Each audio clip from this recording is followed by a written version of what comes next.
What if everything you thought you knew about Ukraine's history is just a fragile veil over a vast ocean of events, characters, and secrets?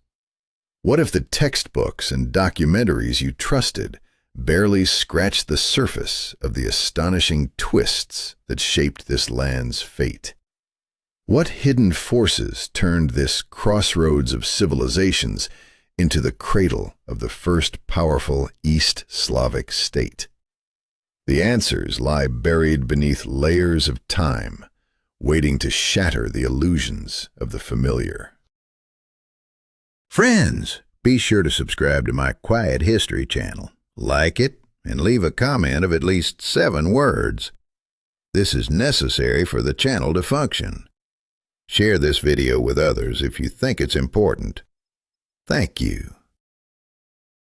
Imagine Kiev, the golden domed city, razed to rubble by the Mongol hordes, but rising again from ashes like a mythical phoenix. What invisible flame kept its spirit alive through centuries of devastation? How did a people without a homeland preserve their language, culture, and unyielding thirst for freedom against overwhelming odds? This is no mere list of kings and battles. It is a saga of geography, resilience, and destiny, intertwined in a relentless struggle for survival. Picture the vast steppe lands where the wind carries whispers of grass, the dense forests of Polesia and the Carpathians guarding ancient secrets. Rivers pour in their lifeblood into the Black Sea, and fertile black soils nurturing golden wheat fields. These lands have witnessed thunderous hoofbeats of nomads, the smoke of burning settlements, the gleam of early Christian domes, and the fluttering banners of changing empires. Today, every stone and stream here bears silent testimony to a story that demands to be unearthed. Long before Slavic tribes settled on the banks of the Dnieper, countless peoples and civilizations inhabited these lands. Modern Ukraine stands among the world's oldest cradles of human culture, with archaeological finds tracing communities back 40 to 30,000 years into the Paleolithic era. What ancient memories echo in these soil layers?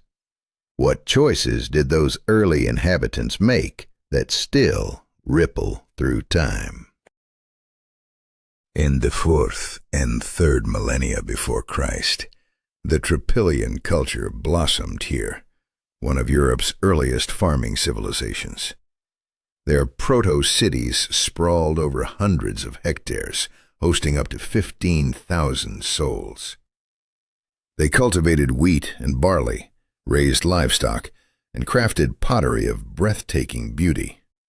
Spiral motifs, thought to symbolize sun, water, and fertility, continue to mesmerize artists millennia later. But beneath this peaceful surface lay a cycle of creation and destruction, as old settlements were deliberately burned and abandoned, forcing repeated rebirths. Could this be the origin of the Ukrainian tradition of building new homes upon new ground, chasing new fortunes? Yet the Tripillian culture faded, overtaken by new peoples, the Cimmerians, Scythians, and Sarmatians. The 7th through 3rd centuries before Christ saw the northern Black Sea steppes dominated by the Scythians, fierce nomads of Iranian descent.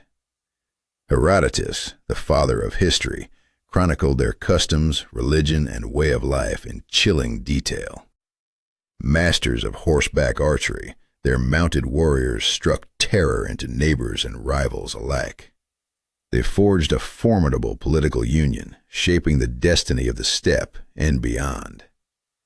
But what price did this dominance exact?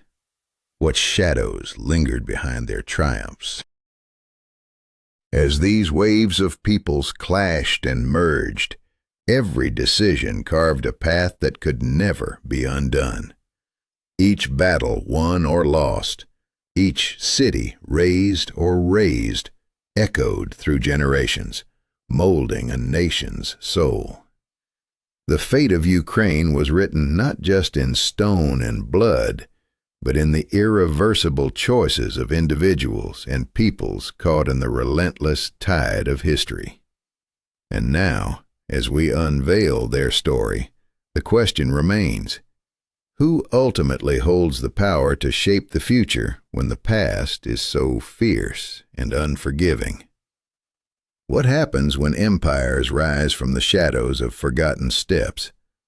What fateful choices steer the course of history in this wild borderland near modern-day Simferopol? Archaeologists uncover golden combs, cups, and jewelry etched with haunting animal figures and scenes of Scythian life buried deep within burial mounds, silent witnesses to a vanished nobility.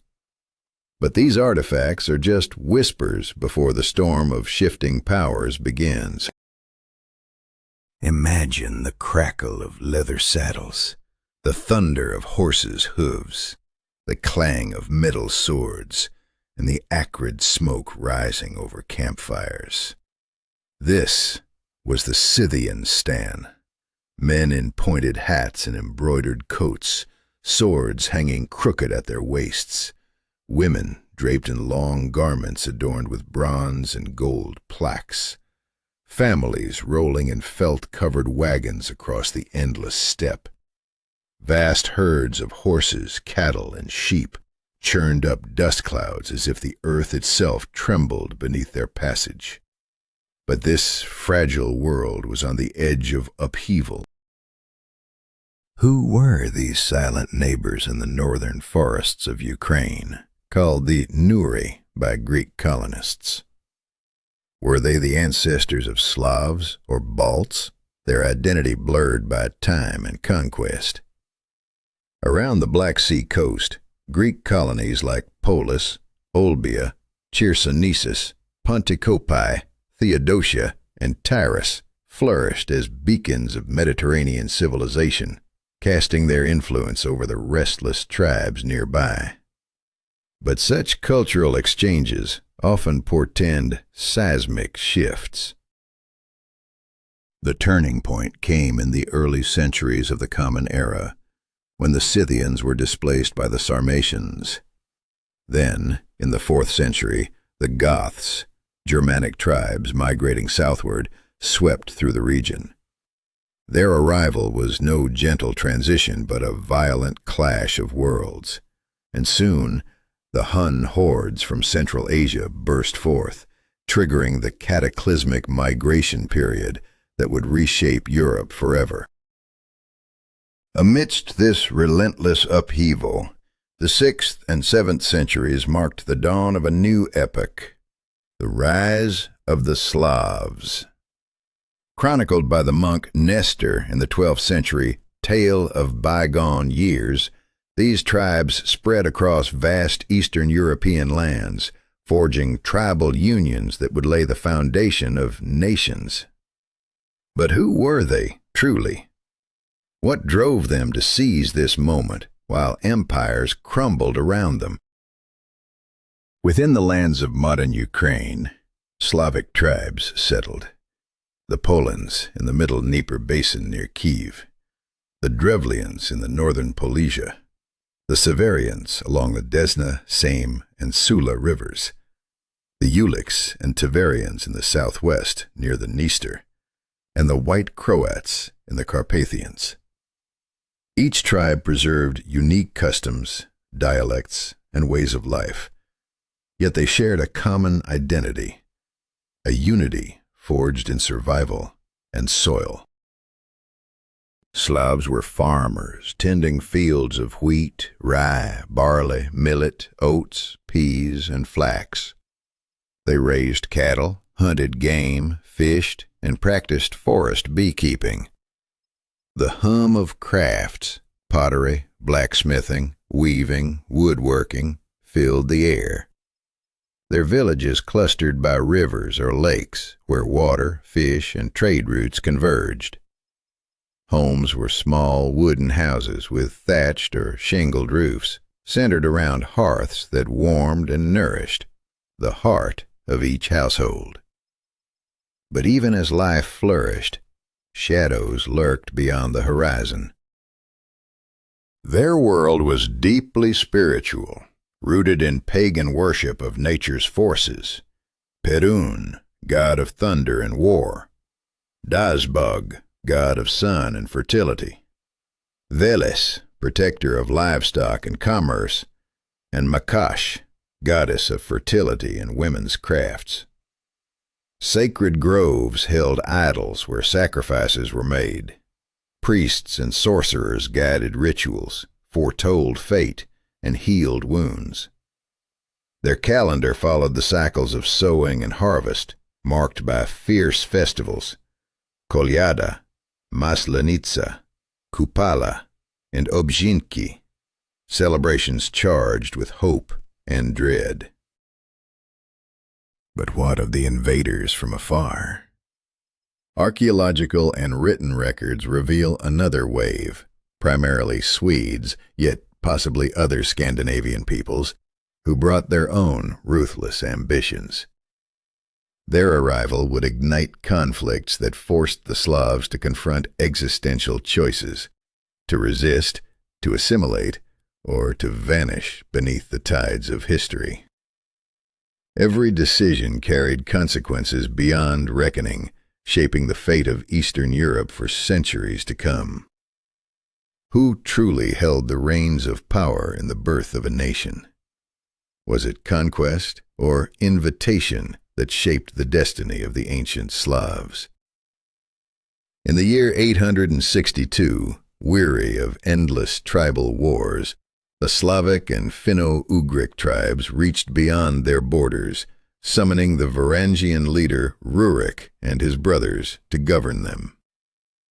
Our land is vast and bountiful, yet order eludes us. Come and rule over us, the envoys pleaded. But what dark uncertainties lurked behind this desperate call? Rurik, tall, with light hair and beard, and a fierce love for battle axes and long swords, answered the summons. He settled in Novgorod, while his brothers took other cities. Yet this was no simple foreign invasion. The merging of Varangian warriors with local tribal elites forged a new political reality, one marked by fragile alliances and uneasy power balances. Could such a fragile union hold against the tides of ambition and bloodlust to come? After Rurik's death, his relative Oleg seized control. In the year 882, Oleg marched south, capturing Kiev by assassinating the reigning Varangians, Askold and Dir. Standing on Kiev's hills, he declared, "Let this be the mother of Russian cities." This moment marked more than conquest. It was the birth of Kievan Rus, uniting northern and southern Slavic lands under one rule. But was this the dawn of a unified state, or the calm before a storm of irreversible choices? Historians debate fiercely. Was this a foreign takeover, or a peaceful acceptance of new rulers? The reality likely dwelled in the shadows between these extremes. Varangian forces were too few to dominate vast lands without local collaboration. The fusion of local tribal nobility and warrior elites birthed a new power structure, one delicate, prone to fracture. How long before this uneasy balance would shatter? Remarkably, the Varangian rulers soon Slavicized. Within 2 or 3 generations, they bore Slavic names: Igor, Svatoslav, Vladimir, spoke the Slavic tongue, and worshipped Slavic gods. The foreign invaders became natives in blood and spirit. This swift transformation masked the deeper tensions simmering beneath the surface of the young state. Could their roots ever be truly severed, or would the past erupt to claim them? Under Oleg's leadership, the state expanded aggressively. Tribes like the Drevlians, Severians, Radimiches, and Uliches fell under his control. His boldest act came in 907, when he led a victorious campaign against Constantinople, securing a lucrative trade treaty. To immortalize the triumph, Oleg nailed his shield to the gates of the Byzantine capital, a defiant statement of power. Yet every victory cast long shadows. What price would be paid for this ambition? Oleg's successor Igor pressed onward, continuing campaigns against Byzantium and solidifying trade advantages for Russian merchants. But greed festered within his rule. When collecting tribute from the Drevlians, Igor's insatiable demands provoked deadly consequences. If the wolf is let loose among the sheep, he will devour them all, warned the Drevlians. And so, they decided to kill him before he destroyed them. Their revenge was brutal and final. Igor was tied to 2 bent trees, then torn apart, his life extinguished by the very people he oppressed. This violent end sent shockwaves through the realm. Power passed to his widow Olga, who ruled as regent for their young son, Sviatoslav. Would she be the vengeance the state needed, or would her wrath plunge the land into deeper chaos? Olga was no ordinary woman.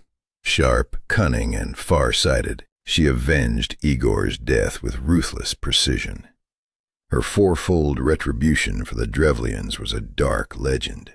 Ambassadors buried alive on a boat, others burned in a bathhouse, more killed at a feast. The city of CORRESPOND fell to her cruel cunning.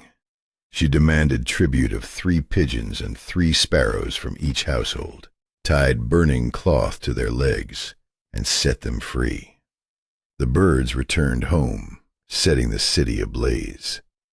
Such calculated vengeance marked a turning point. What new order would rise from these ashes? Beyond vengeance, Olga sought to bring order. She reformed state administration by establishing fixed tribute rates, lessons, and founded pogosts, administrative centers to collect dues and control territories. Her reforms laid the groundwork for centralized governance, yet every system of control breeds resistance and unrest.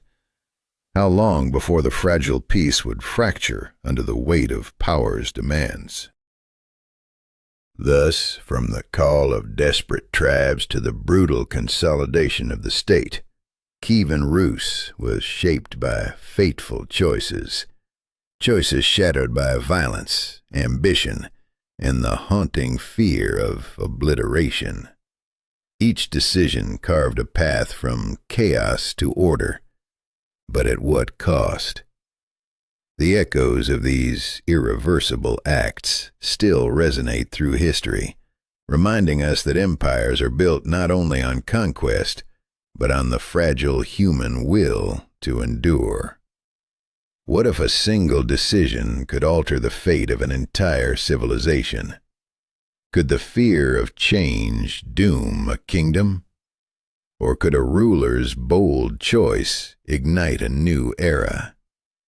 These questions loom over the fate of Kievan Rus, where power, faith, and survival collide in a whirlwind of irreversible choices. Olga, a woman ahead of her time, shattered the old ways. She replaced the brutal, primitive tribute system, where the prince and his warriors rode from tribe to tribe, with a more civilized and structured tax collection. This was no mere reform, it was a revolution in governance. Yet the most seismic of her acts was her baptism in Constantinople in the year 957, making her the first ruler of Rus to embrace Christianity. But this deeply personal choice did not immediately ripple through her people. The old gods still held sway, and the tides of faith had not yet turned. Enter her son, Sviatoslav, a warrior unparalleled, yet a stark contrast to his mother. Unlike Olga, his heart beat for conquest, not administration. He spent his life waging relentless campaigns, refusing the new faith and clinging to the old pagan gods. "I want to live in Pereoslavets in the Danube," he declared. "There lies the heart of my land, where riches flow in from every direction. Gold, silver, horses, furs, wax, honey, and slaves." His ambition painted a vivid portrait of power, but his refusal to govern beyond the sword sowed seeds of chaos. The chroniclers describe Sviatoslav with sharp clarity. Medium height, stocky, striking blue eyes beneath thick brows, a shaved head save for a proud tuft marking his noble blood, and a golden earring studded with ruby and pearls. Yet beneath this fierce appearance hid a man whose fate would be sealed on the treacherous rapids of the Dnieper. His relentless campaigns crushed the Khazar Khaganate, subdued the Vitiches, and overran the Volga Bulgars, Alans, and Kasogs. But ambition carried him to the Balkans, where his wars against Byzantium and Bulgaria would ultimately force a deadly retreat. The year 972 marked a brutal turning point. On his journey home, Sviatoslav met his end at the hands of the Pechenegs near the deadly cataracts of the Dnieper. Legend whispers a chilling tale that Khan Kuria fashioned the fallen prince's skull into a golden cup, drinking from it during feasts, mocking the very life extinguished. This macabre trophy symbolized not just death, but the brutal consequence of unchecked ambition and warfare. After Sviatoslav's violent demise, a fierce power struggle erupted between his sons, Yaropolk, Oleg, and Vladimir. The bitter conflict for the throne would decide the future of Rus. Emerging triumphant, Vladimir would become the architect of a new epoch, steering the realm toward its greatest strength and irrevocably altering its spiritual path. Vladimir's early reign was marked by staunch paganism. He erected an altar in Kiev honoring the pantheon of gods, Perun, Horse, Dazbog, Stribog, Simargl, and Mokosh. Yet beneath his iron will, a profound transformation stirred. The prince grappled with the survival of his state and its place in a world dominated by monotheistic powers. The question loomed, could one faith unify his lands and elevate Rus's standing among empires? To seek answers, Vladimir sent envoys far and wide, to the lands of Islam, Judaism, the Western churches, and the Eastern Christian world. Their reports arrived, but none captivated him like the tales from Byzantium. "We came to the Greek land and were led into their house of worship, and we were unsure if we were on earth or in heaven," the envoys marveled. "There is no spectacle on earth like it, such beauty and reverence. We know only that God dwells among his people there, and their service surpasses all others." This vision ignited a fire within Vladimir's heart, one that would change history forever. In the year 988, Vladimir conquered the Byzantine city of Cherson, also known as Korsun, in Crimea. With sword and strategy, he demanded the hand of the Byzantine princess in marriage. a political and spiritual union that would cement Christianity as the state religion. His decision was not without risk. This was a gamble that could either unify his people or tear them apart. Yet Vladimir embraced his destiny, knowing that the future hinged on this fateful choice.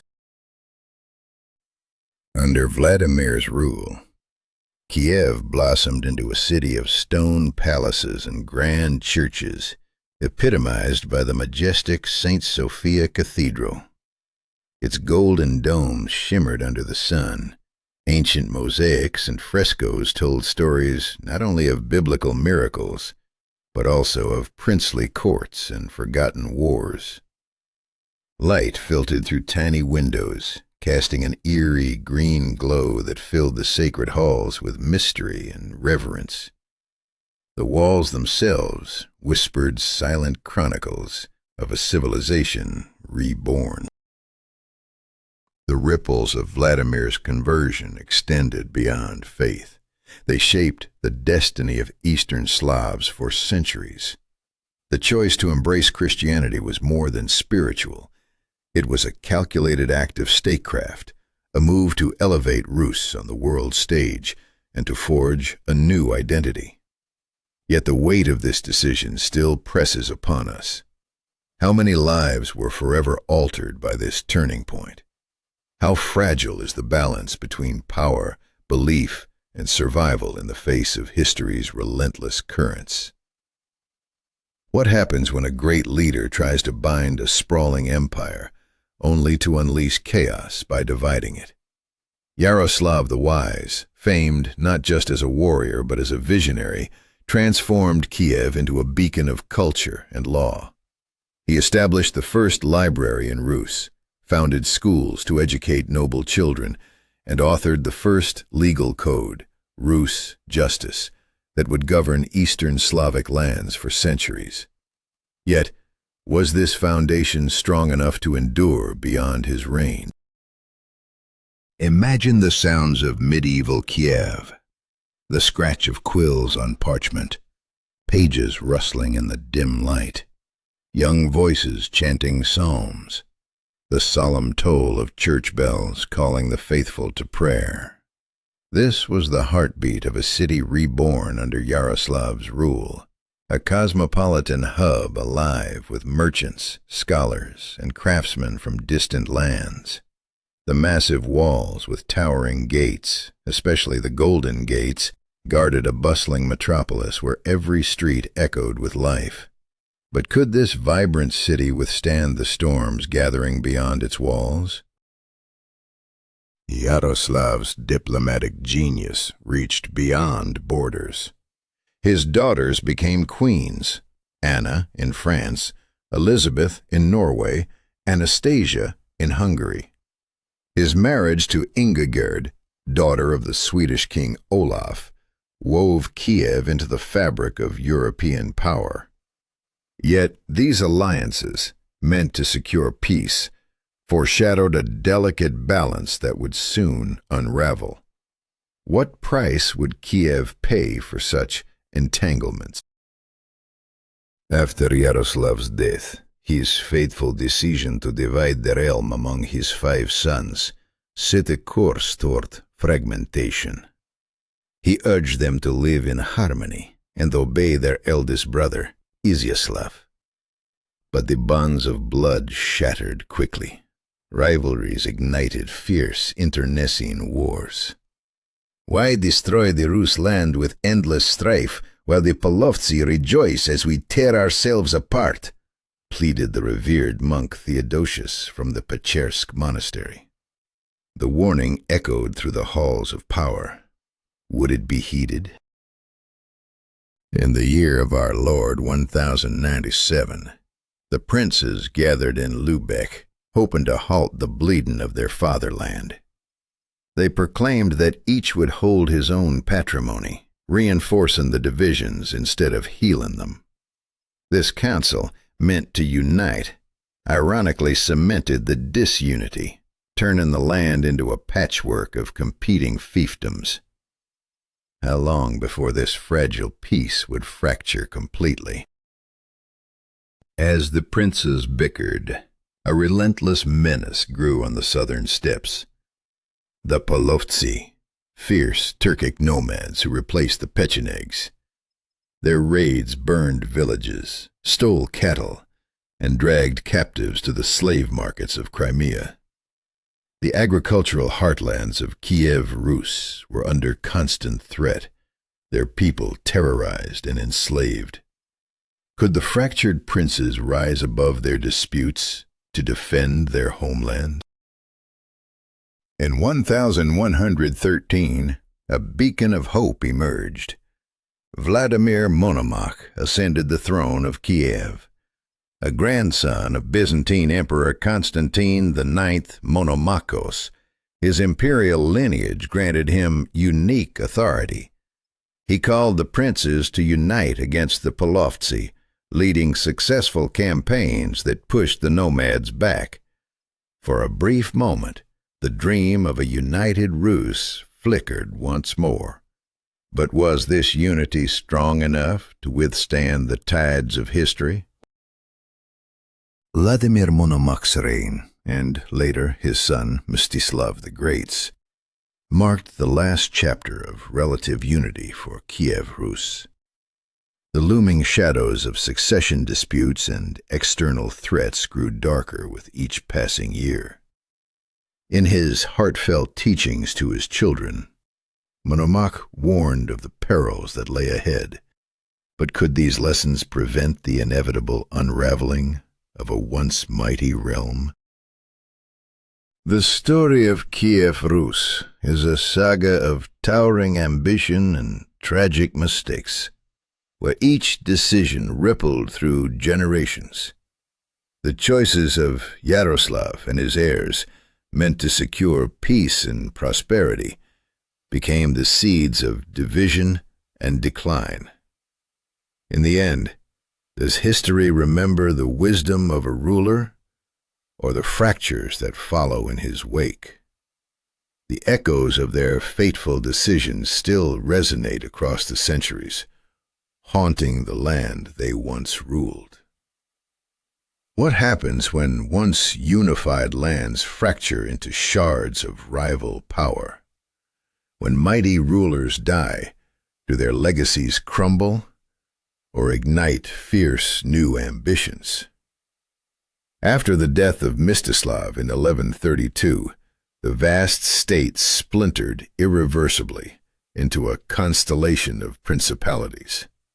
Kiev, Chernigov, Pereyaslav, Volhynia, Galicia, Polotsk, Smolensk, Rostov-Suzdal, Murom, Ryazan, and Novgorod. Each claimed its own prince, its own army, its own destiny. Yet beneath the veneer of authority, the heart of power was shifting. Kiev remained the nominal capital, its prince still the highest title. But the city's real influence was waning. The center of politics and commerce was moving northeast to Vladimir Suzdal and west to the Galician Volhynian lands. The stage was set for a brutal contest over who would govern the future. An agonizing battle with no second chances. Was this fracturing a period of inevitable decay, or something far more complex? Contrary to popular tales of decline, this era brimmed with economic resurgence and cultural flowering. New power centers rose to challenge Kiev's fading glory. Vladimir on the Klyazma, Galich, Novgorod, Polotsk, and Chernigov became hubs of wealth and influence. But the real drama unfolded in the western lands of Ukraine, Galicia and Volhynia, where the stakes of power were life-defining, the players ruthless, and the choices irreversible. In 1141, Vladimirko of the Rostislavichi clan seized the reins as Prince of Galicia, uniting fragmented lands into a single principality with its capital at Galich. This was no mere consolidation. Galicia was rich, populous, and strategic, controlling vital trade routes, including the path along the Dniester to the Black Sea. Salt, an invaluable medieval commodity, flowed from its mines, fattening the princely treasury. Farming, animal husbandry, and crafts flourished. Cities like Galich, Zvenigorod, Terabol, and Przemysl blossomed into vibrant centers. But beneath this prosperity lurked a simmering tension. A powerful boyar class, owning vast lands and private armies, frequently defied the prince, building fortified estates, meddling in governance, and even ousting rulers they deemed unworthy. Could Vladimirko contain such volatile forces? The answer would shape the fate of an entire region. His son, Yaroslav Osmomisa, who ruled from 1153 to 1187, faced this tempest head-on. He crushed the boyar opposition, extended Galicia's borders, and secured its place on the international stage. Poets immortalized him. Galician Osmomisl Yaroslav, you sit high on your gilded throne, propping the Hungarian mountains with your iron regiments, blocking the king's path, sealing the gates of the Danube. Such was the myth of power he wielded. But with every victory came heavier burdens. How far would he go to hold this fragile empire intact? Meanwhile, across the lands, the Principality of Volhynia reached its zenith under Prince Roman Mstislavich. In 1199, Roman seized Galich, merging the two into the mighty Galician-Volhynian Principality. This was no peaceful unification. Roman waged relentless wars against Poland, Lithuania, and the Polovtsi to secure his realm. His external campaigns were as decisive as his internal rule. But what drove him? Was it ambition, survival, or the desperate urge to keep his lands from falling into chaos? His choices would ripple through history, leaving scars and glory in equal measure. Yet an even greater shadow loomed on the horizon: the Grand Duchy of Lithuania. Officially called the Grand Duchy of Lithuania, Rus, and Samogitia, this unusual state was ruled by the Gediminid dynasty over mostly East Slavic lands. Lithuanians formed barely 10% of the population, yet their rulers exercised power with a strikingly different approach than the Mongol-Tatar yoke. Lithuanian princes preserved local laws, traditions, and religions, often adopting orthodoxy themselves and marrying Slavic princesses. The state's official language was Old Belarusian, a Western Rus dialect closely related to that of its inhabitants. Their motto was chilling in its simplicity: "We do not break the old, nor introduce the new." What consequences would this policy have for the destiny of Eastern Europe? In the shadowy chambers of their chancelleries, the rustle of parchment whispered secrets of power and control. Every decision, every stroke of the quill, carried weight far beyond the moment. The future lay poised on the edge of a blade, where human fear, ambition, and fate collided. What would be preserved? What would be lost forever? And who would seize the throne to shape the coming centuries? Who holds the true power when empires collide? What becomes of a nation caught between faith and rule? When Jagiello, the Grand Duke of Lithuania, marries the Polish queen Jadwiga in the year 1386, he not only ascends to the Polish throne, but commits to baptizing Lithuania into Catholicism. forcing a seismic shift on the lands where a Slavic culture once reigned supreme. How would this union ignite a chain of irreversible decisions, ripping apart loyalties and identities? The familiar sounds of everyday life, scribes penning documents in old Belarusian, Orthodox church bells ringing in Byzantine-style cathedrals, voices speaking Slavic dialects, began to fade under the growing shadow of foreign rule. This was no ordinary change. It was a rupture that tore at the very soul of the Grand Duchy of Lithuania.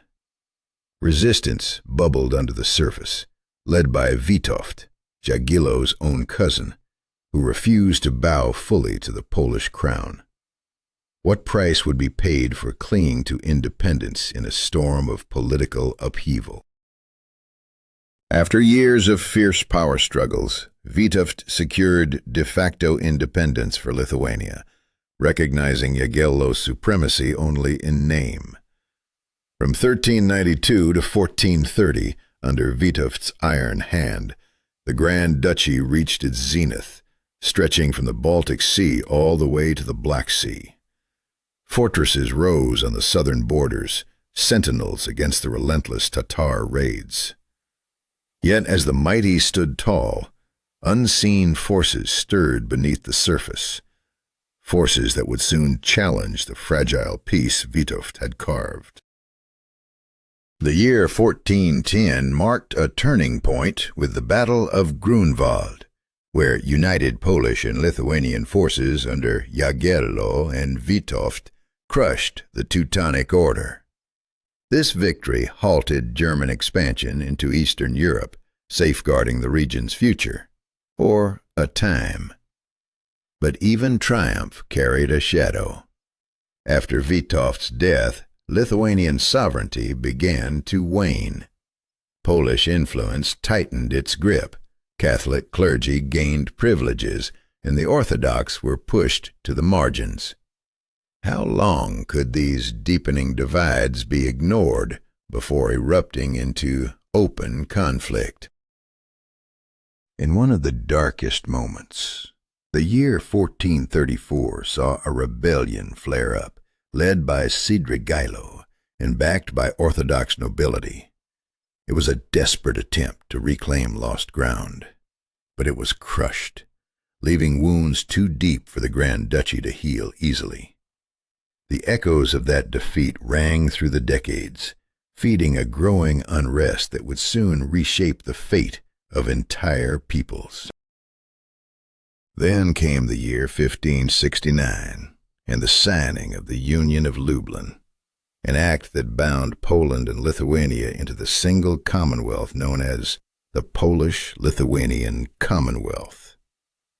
But this union came at a cost. Vast Ukrainian lands, including Podlachia, Volhynia, Bratslav, Kiev, and Podolia, were transferred from Lithuanian to direct Polish control. What began as political consolidation unleashed a storm of social and religious oppression that would forever alter the lives of the Ukrainian people. Polish magnates expanded their estates, turning free peasants into serfs under brutal lords. Cities operated under Magdeburg rights, favoring Catholic settlers and marginalizing Orthodox communities. Bells tolled not from Orthodox churches, but from Catholic cathedrals. Latin prayers filled the air. Polish nobility ruled with an iron fist, and the cries of peasants under the lash became the grim soundtrack of subjugation. Could a culture survive so thoroughly suppressed? The year 1596 brought the Brest Union, a desperate attempt to bridge divides by creating the Greek Catholic Uniate Church, a compromise recognizing papal authority and Catholic dogma while preserving Eastern rites and the right for priests to marry. But instead of peace, it deepened the schism, fueling religious tensions that tore communities apart. In response, Orthodox brotherhoods emerged as fierce guardians of identity. Lviv, Kiev, Lutsk, organizing schools, printing presses, and libraries to defend their faith and heritage.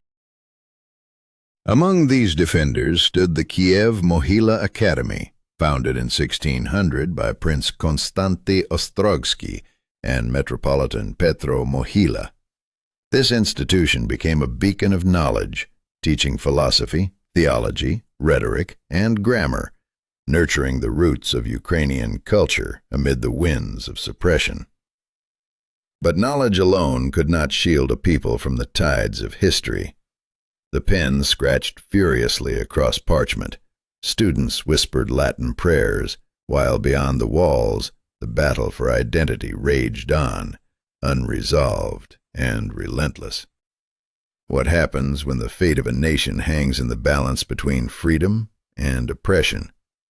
How do choices made on the edge of empires shape the identity of a people? And who rises when the old order collapses into chaos? At the heart of Ukraine's turbulent past stands the figure of Bohdan Khmelnytsky, whose fierce leadership ignited a massive uprising in 1648, uniting Cossacks and peasants alike. But before his storm, a fragile world teetered on the brink. Imagine the winds whipping through endless steppes, carrying whispers of rebellion and hope. The Zaporizhian Sich, an iron fortress beyond the Dnieper Rapids, was no mere camp. It was a crucible of freedom, a democratic republic where no man was above another, governed by councils and collective will. Yet this equality was a double-edged sword, reserved only for full Cossack members. Women, children, and outsiders were barred, a harsh boundary in a fiercely guarded sanctuary. The sounds of clashing blades, the songs of Kobzars recalling heroic deeds, the restless waves lapping against swift chaikas, this was a free island in a sea of serfdom and religious oppression. But such freedom came with a price, and conflict was inevitable. The Cossacks were born on the volatile frontier, where agricultural peasants met nomadic warriors. The wild field, a contested expanse between the Polish-Lithuanian Commonwealth, the Crimean Khanate, and Moscow's growing power. Outcasts, runaway serfs, impoverished nobles, and restless adventurers gathered, forging a fierce military and political order.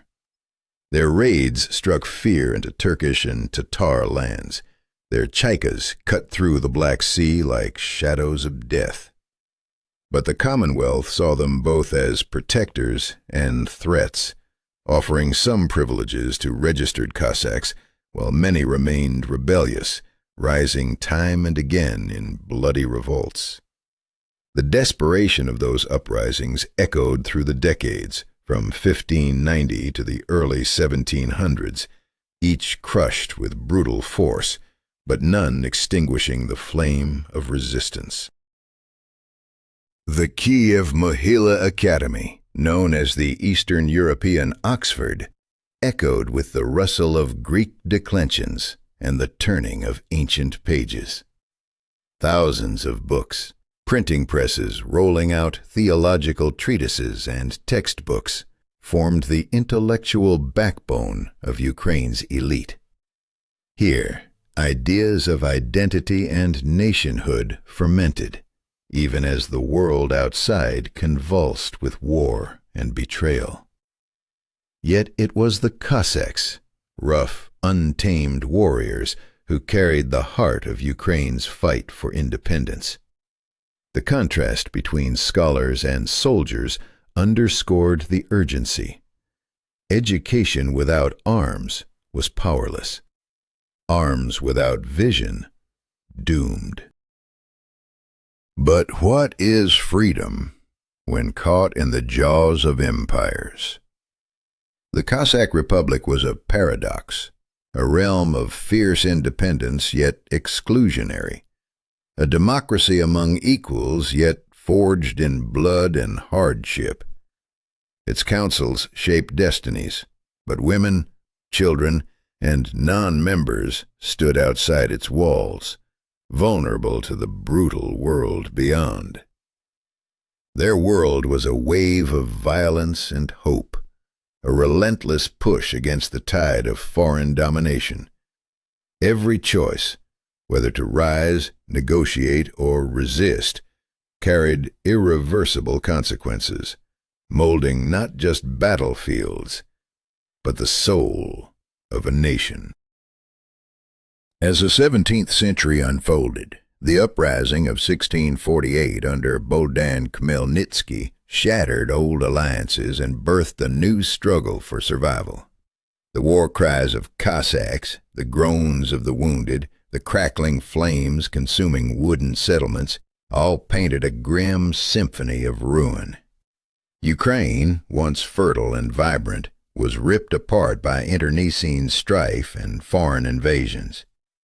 In this crucible of destruction, the era called the Ruin was born, a time when the very identity of the land was at stake, and every decision echoed with fate's unforgiving weight. Amidst the chaos, a singular figure emerged. Ivan Mazepa, hetman of left-bank Ukraine from 1687 to 1709. A cultivated man, fluent in several languages, he wielded politics and diplomacy like a sword. Under Mazepa's patronage, arts and education flourished, even as the land burned around him. He built churches, founded schools, and fostered a cultural renaissance known as Mazepa Baroque. The ringing of bells in his churches, the turning of book pages funded by his hand, the haunting sounds of organs and harpsichords in his chambers where European music filled the air. These were acts of defiance against the encroaching darkness. But beneath this cultural flowering lay a looming storm that would test his legacy and the fate of Ukraine itself. The choices of these men. Khmelnytsky's rebellion, the Cossacks' ruthless democracy, Mazepa's delicate balancing, were not merely political maneuvers, but lifelines for a nation struggling to survive. Every alliance forged or broken, every battle waged, carried irreversible consequences that would echo through centuries. The roar of cannon fire, the whispered betrayals, the cries for freedom and vengeance, these sounds compose the tragic symphony of Ukraine's past. And as the winds howl once more over the endless steppe, one must ask, who will decide the next chapter of this relentless saga? What happens when loyalty collides with ambition? When a trusted ally turns into a traitor, dragging a nation into chaos? Ivan Mazepa, once a loyal partner of Peter the Great, faced this devastating choice. He fought alongside Peter during the Azov campaigns, yet the Tsar's tightening grip on Ukrainian autonomy planted seeds of deep unrest in Mazepa's heart. In the year 1709, the fate of Ukraine teetered on a razor's edge.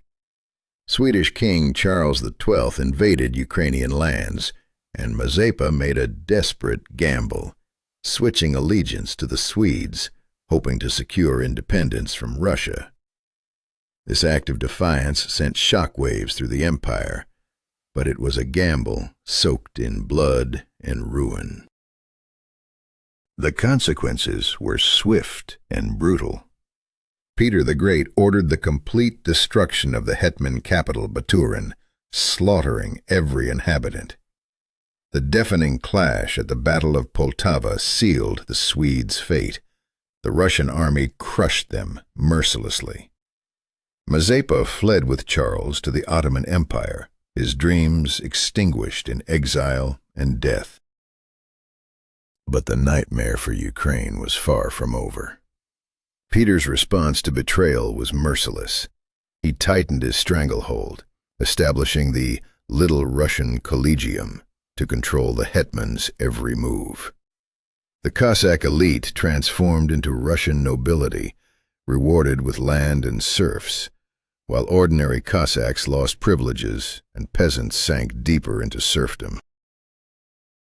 Imagine the creaking of bureaucrats' quills writing new decrees, the clinking of shackles on rebellious wrists, the pounding of axes building Russian forts across Ukrainian soil, a symphony of a nation's autonomy eroding under the relentless hand of empire.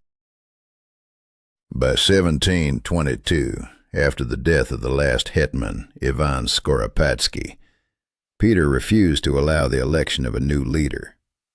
Power shifted entirely to the Little Russian Collegium, a foreign regime stripping Ukraine of self-rule.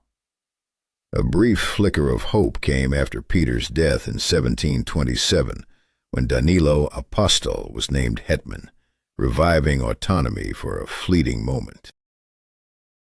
Again, in 1753, Kirill Razumovsky, brother of Empress Elizabeth's favorite, was appointed hetman, signaling a temporary restoration of Cossack self-governance. But these moments were mere illusions.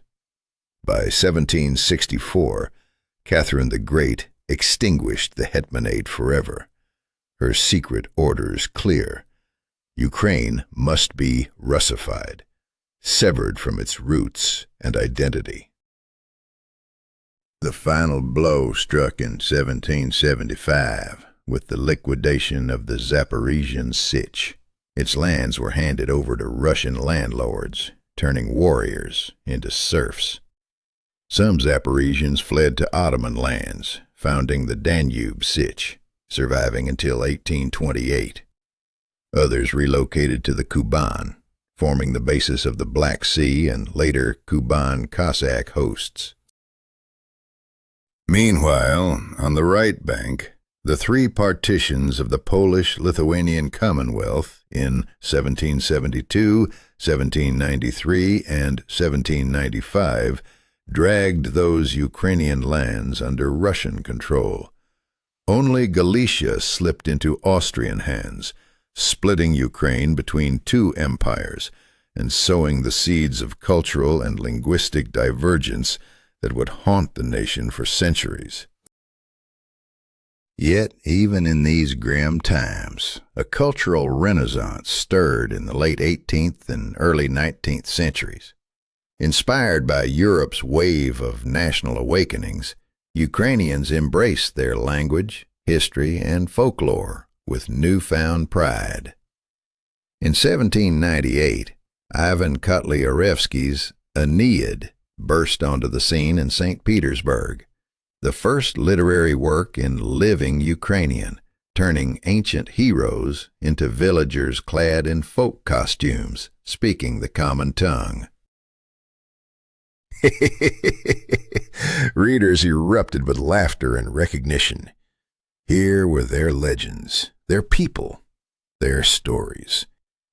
The pages rustled alive with the vibrant pulse of a language reborn, woven with folk songs and humor, defying the silence imposed by empire. This was more than literature. It was a bold declaration of identity amid a tide of erasure. Each choice, each betrayal, each desperate hope, a thread in the relentless fabric of history. Ukraine's path was shaped by irreversible decisions, human fears, and the crushing weight of empire's ambitions. The echoes of these moments still reverberate, a testament to a nation's enduring spirit caught between ruin and revival.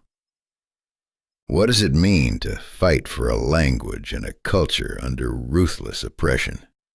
Who holds the power to silence an entire nation's voice?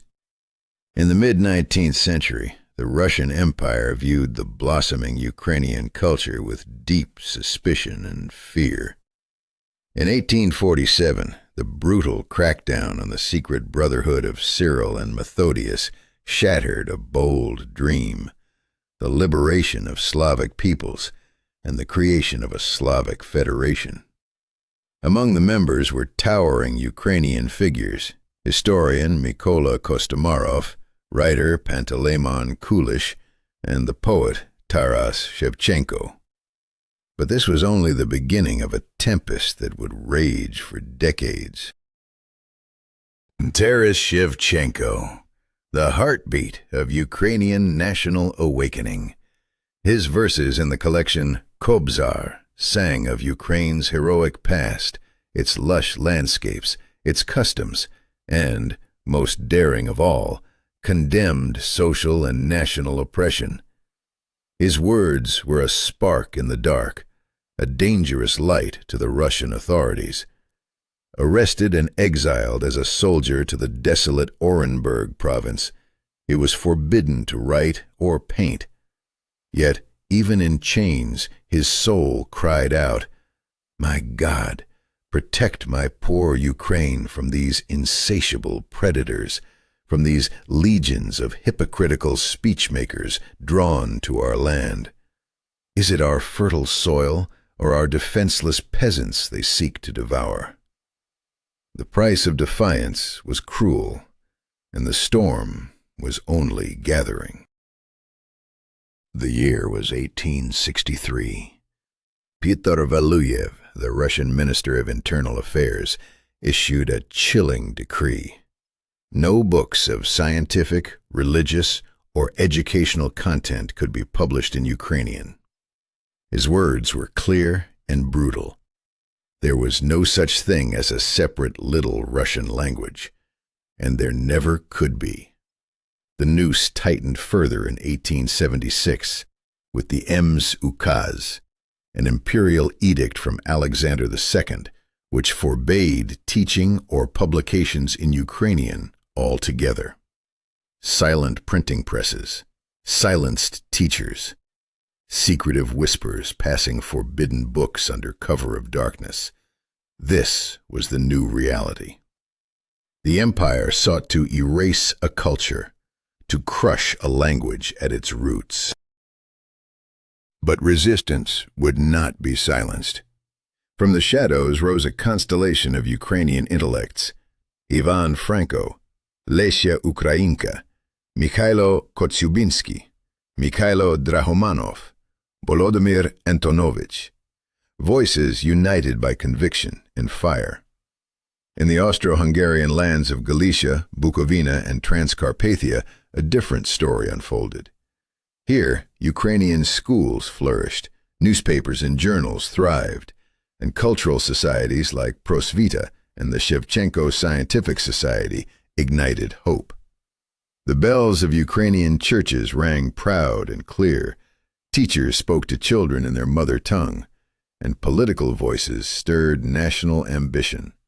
This was Galicia, the Ukrainian Piedmont, a crucible where political thought was forged. But even as this fragile flame burned in the west, the world was unraveling. The Central Rada fled Kiev amidst chaos, but soon returned, bolstered by the uncertain alliances with German and Austro-Hungarian forces. April of 1918 marked a dark turn. A coup d'etat placed General Pavlo Skoropadsky in power, proclaiming himself hetman of a Ukrainian state. His regime leaned heavily on wealthy landowners, industrialists, and occupying German troops. Yet the tides of war were shifting. With Germany and Austria-Hungary defeated in the First World War, the hetman's reign collapsed like a house of cards. The power vacuum ignited further turmoil. The Directorate of the Ukrainian People's Republic, led by Volodymyr Vinnychenko and Simon Petliura, seized control, but the fledgling state was torn apart by civil war and chaos.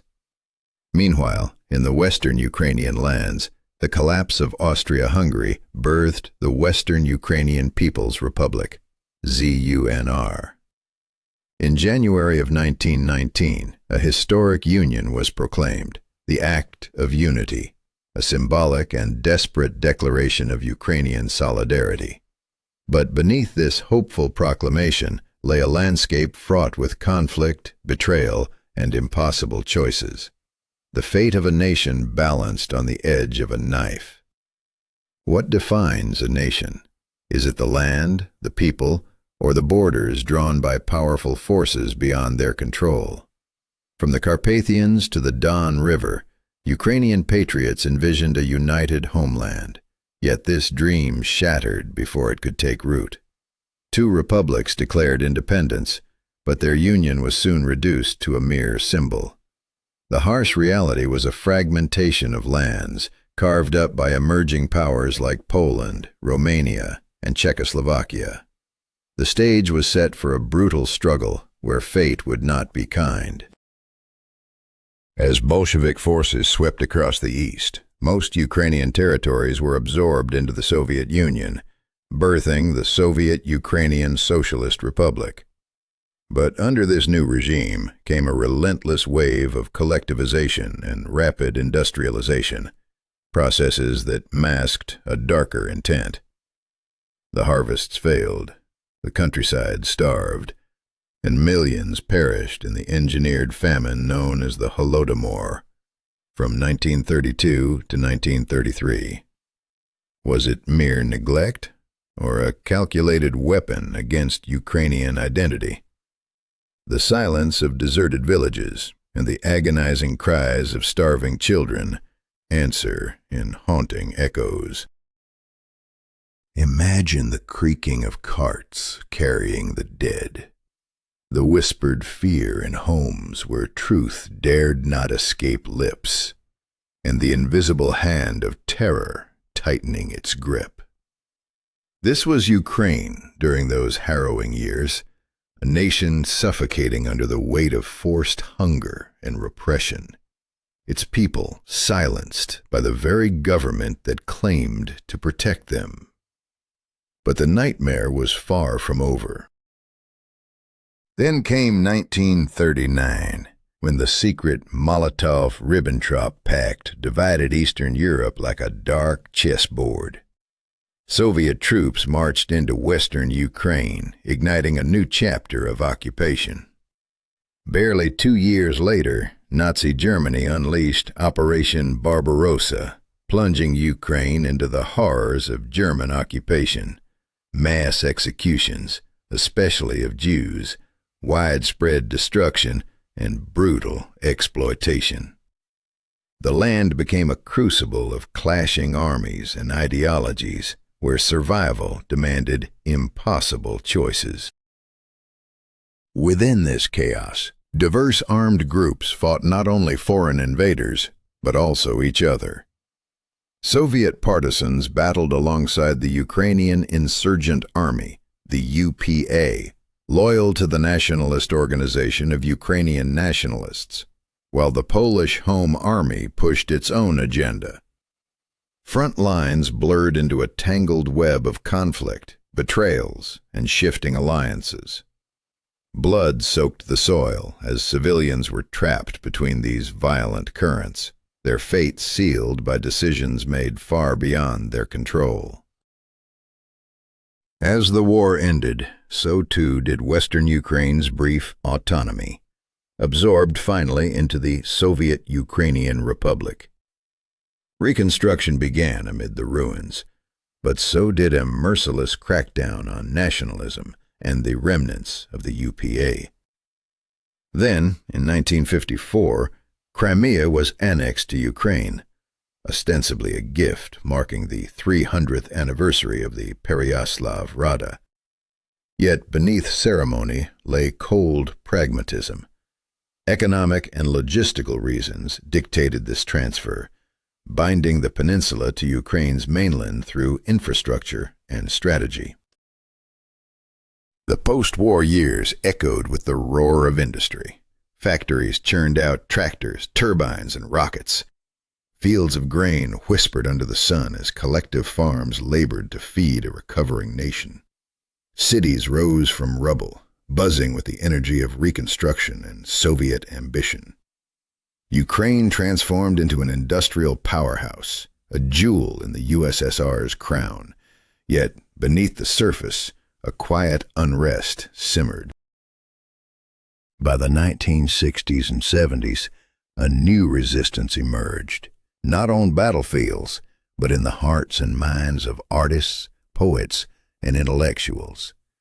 The Six Steers movement, led by voices like Lena Kostenko, Ivan Drach, Vasil Stus, and Yevhen Sverstyuk, challenged the Soviet grip through culture and words. Their defiance was met with arrests, censorship, even exile. The clatter of typewriters copying forbidden texts, the hushed exchanges of samizdat literature, the midnight knocks at doors, these sounds formed the secret soundtrack of their brave rebellion. In 1965, crackdowns intensified. Dissidents accused of bourgeois nationalism faced prisons or psychiatric wards. Ivan Zuba's landmark essay, Internationalism or Russification, boldly exposed the Soviet policy aimed at eroding Ukrainian identity. Each word, each suppressed voice, was a spark in the dark, a challenge to an unyielding regime that sought to erase a nation's soul. The final act of this tragic saga began in the late 1980s as Mikhail Gorbachev's policies of perestroika and glasnost cracked the iron facade of the Soviet Union. Ukraine teetered on the edge of transformation, but the shadows of past choices, famine, war, repression, lingered like ghosts. What would the future hold for a people scarred by relentless waves of history, forced to confront their own fears and irreversible decisions? The answer hung in the balance, waiting to be revealed. What happens when truth, long buried, suddenly claws its way to the surface? How does a society confront the ghosts of famine, terror, and forced erasure of identity? In Ukraine, the late 1980s saw the awakening of forbidden conversations about the Holodomor, Stalin's purges, and the violent Russification that tried to erase a people's soul. Informal groups like the Ukrainian Cultural Club, Memorial Society, and the People's Movement for Perestroika emerged, shaking the foundations of silence. But this awakening was just the beginning of a deeper turmoil. Then came April 1986, a day seared into history forever. The explosion at Chernobyl nuclear power plant unleashed an unthinkable technological nightmare, the largest disaster of its kind in human history. Sirens wailed, fire engines raced into the inferno, and helicopters hovered, dropping sand and lead into the churning atomic abyss. Ghost towns fell silent. Evacuated homes stood empty, echoing the cries of mothers whose children would suffer radiation sickness. Chernobyl became a symbol, both of catastrophic human error and of extraordinary courage in the face of annihilation. Yet beneath the smoke and ash, trust in the Soviet system was already crumbling. What does it mean when the very system meant to protect you betrays your most basic faith? On July 16, 1990, the Supreme Soviet of the USSR dared to proclaim Ukraine's state sovereignty, a first step trembling with risk and hope. It was a bold assertion that shattered illusions of invincibility and ignited a fierce drive toward independence. But was the Soviet Union destined to hold together, or was it unraveling at its seams? August 1991 answered with chaos, a coup attempt in Moscow, the hardliners' desperate grasp at power under the State Committee on the State of Emergency. The move backfired, accelerating the unraveling of the Soviet Empire. Just days later, on August 24th, the Ukrainian Supreme Soviet declared independence. The moment was electric, charged with fear and possibility. Could this fragile hope survive amid the storm? On December 1st, 1991, over 90% of Ukrainians cast their votes in a nationwide referendum, sealing their future with a resounding yes to independence. That same day, Leonid Kravchuk was elected as the first president of a free Ukraine. The air rang with the national anthem, flags of yellow and blue waving defiantly, voices shouting in celebration. But this triumph was shadowed by uncertainty. What kind of nation would Ukraine become? Just a week later, on December 8, 1991, the leaders of Ukraine, Russia, and Belarus signed the Belovezh Accords, an act that dissolved the Soviet Union and created the Commonwealth of Independent States. A tectonic shift reshaped the world map, but beneath the headlines lay the weight of irreversible choices. How does a people rebuild from the ashes of an empire? The 1990s dawned with the harsh reality of independence. Economic collapse, political instability, social fractures, and rampant corruption challenged the fledgling state. The noise of empty store shelves, the clinking of coins fed into slot machines as desperate souls gambled their last hopes, and the grinding halt of factories told a story of painful transition from a planned economy to the free market. Ukraine was caught in a storm of its own making, struggling to find footing in a new world. Amid this turbulence, the spirit of the people refused to break. Mass protests erupted as Ukraine sought its soul. The Orange Revolution of 2004 was a thunderous rejection of authoritarianism, a collective roar demanding democracy and justice. Years later, the Euromaidan protest from 2013 to 2014 would echo that defiance, voices chanting on Kyiv's Independence Square, drums pounding the heartbeat of a nation unwilling to surrender its future. But every revolution carries a price, a cascade of decisions that shape destinies, some irreversible. The choices made in these turbulent years carved the path of Ukraine's long quest for identity and freedom. As the drums echoed and the crowds surged, the country stood on the brink, caught between hope and fear, caught between the past and the uncertain promise of tomorrow. What price would they pay for liberty?